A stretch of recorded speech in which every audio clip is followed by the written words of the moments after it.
I'm on your side. It's a scary thing to say to a room full of strangers. Say it to a class of 17 and 18-year-olds, and you may see a few rolled eyes, a few awkward glances, but each year on the first day of school, I begin with these words. Good morning, I'm Miss Roberts, and I'm on your side. And without fail, mixed in with a few awkward glances, I see students leaning forward in their seats with looks of hope. Maybe she really means it, their faces seem to say. We know from the work of Maslow that humans have basic survival needs, air, food, water, sleep, that need to be satisfied before our higher needs can flourish. Just above those survival needs on Maslow's hierarchy comes the need for safety and belonging. And once those needs are satisfied, well, that's where learning and creativity can happen. Simply put, we don't learn well if we don't feel safe. And so I've been on a mission to make my room a safe place for my students, to let them know every day, I'm on your side. I began my career as a high school English teacher in the fall of 1988. And like most teachers, I wanted to be good at my job. I wanted to know my content, and I wanted to improve my skills. That first year, one day I had a conversation with a couple of ninth grade boys in the hallway, and a colleague was standing nearby. As the boys walked away, my colleague approached me and she said, "You're good at that. You like them." She hadn't seen me teach them, just talk to them. It struck me, though, as she said it, I did like them, and that if she could tell, probably they could tell.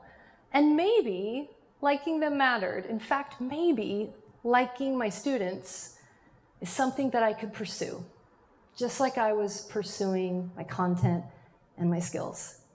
I had not yet begun to say the words, I'm on your side, but this was perhaps the birthplace of the idea.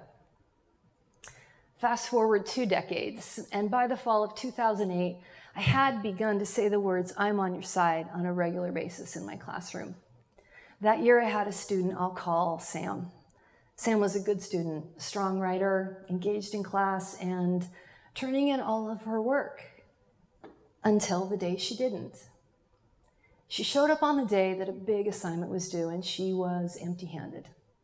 And she told me that she was prepared to take a 0. Later, when Sam and I talked privately, she told me her story. Mr. Roberts, she said, my dad has cancer. And I make him breakfast every morning. I help take care of him, and I spend every minute with him that I can. And as a result, I don't get everything done. And I know you say you're on our side, but I just wasn't sure what that meant. Some of the details of the rest of that conversation are admittedly fuzzy in my memory, but the impact of that conversation, it's crystal clear. It challenged me. It changed me. It made me ask myself this, are you really on their side? Or are those just words that you say? Are you prepared to hear the hard stuff? The death in the family, the substance abuse, the homelessness, the anxiety? Of course, those are just the exceptions to the rule, right? Well, Sam reminded me that I need to treat each student like the exception, because every student has a story.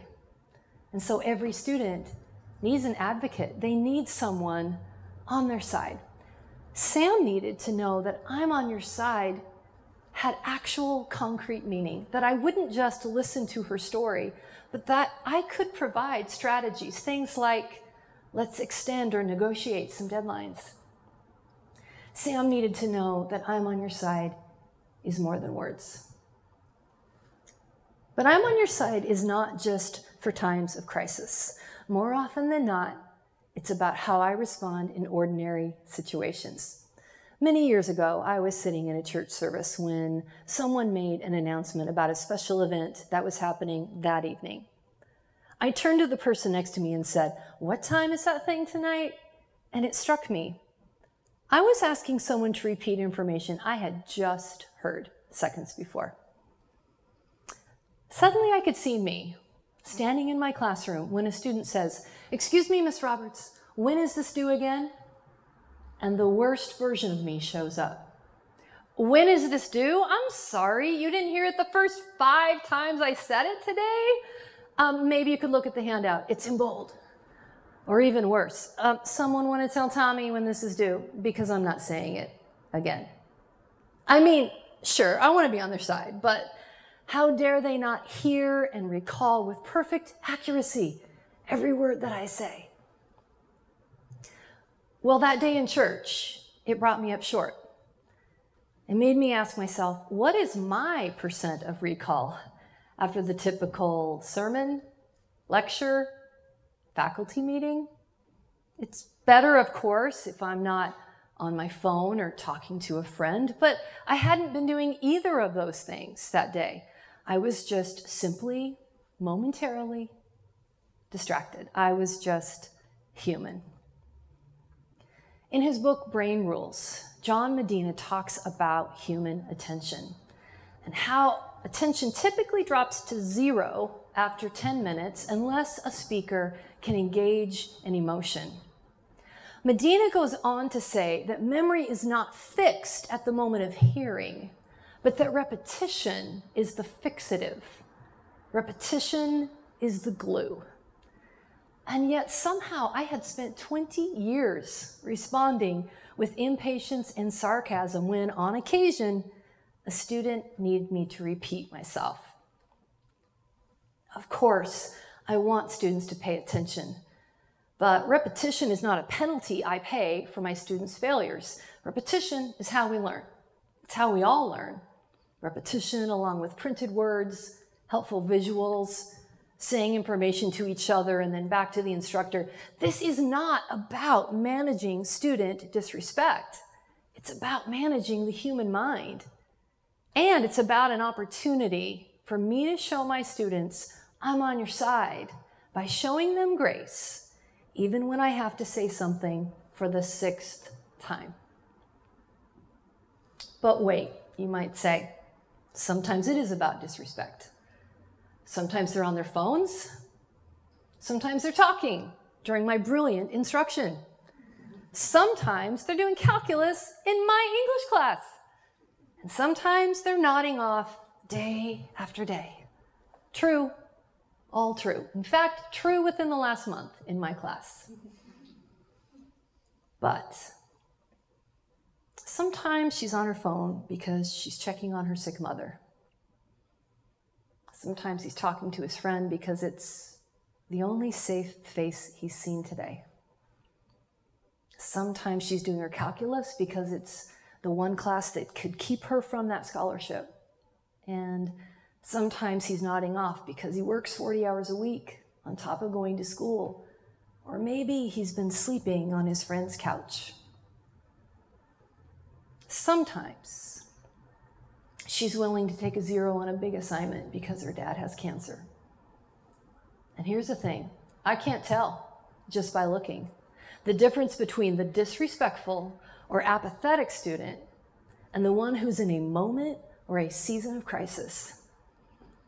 In fact, it's possible every disrespectful, apathetic student is in a moment or a season of crisis. And so, as my good friend and mentor, Dr. Jeff Wilhelm likes to say, it's not my bad if I choose to respond with my most generous, least sarcastic, least impatient tone, even when students don't seem to deserve it.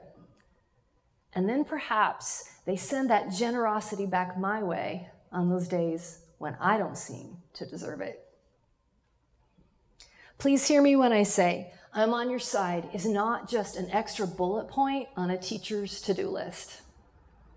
I'm on your side doesn't mean I get it right every time. It doesn't mean I never assign hard work or that I never address misbehavior. I'm on your side means that I enter with the intent and the attempt to work with them and not against them. In her book, The Art of Coaching, Elena Aguilar tells us, no one can learn from you if you think they suck. And so, my words, my tone, and my intent, they matter, not just because of the way it makes students feel, but because it helps them learn. I've had countless times in my life when people have been on my side, and I can't think of a better example than the day I ran my first marathon. I was at mile 21, and I was a mess.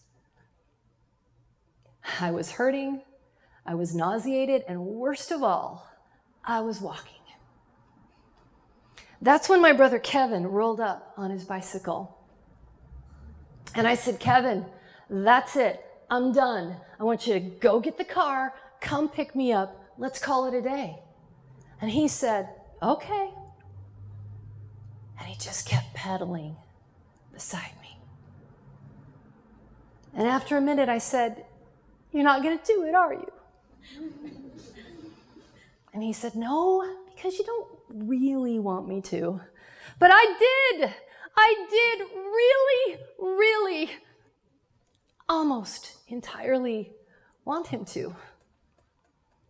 Still, Kevin and I made it through those next 5 painful miles together, him offering a little coaching along the way. Try running for 5 minutes. You can walk for 2.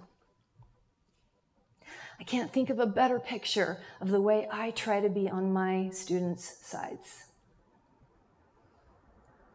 Notice Kevin didn't scold or mock or blame. Best of all, he didn't desert me. And as a result, I not only didn't quit, I was able to run again. I need to be on my students' sides on the hardest days, during the most challenging assignments, and especially for those days when they really, almost entirely want to quit. And so, on the first day of school, and each day that follows, I set my intention to be on their side, to work with them, to build a room that is safe and full of grace, where I can show them and not just tell them, I'm on your side.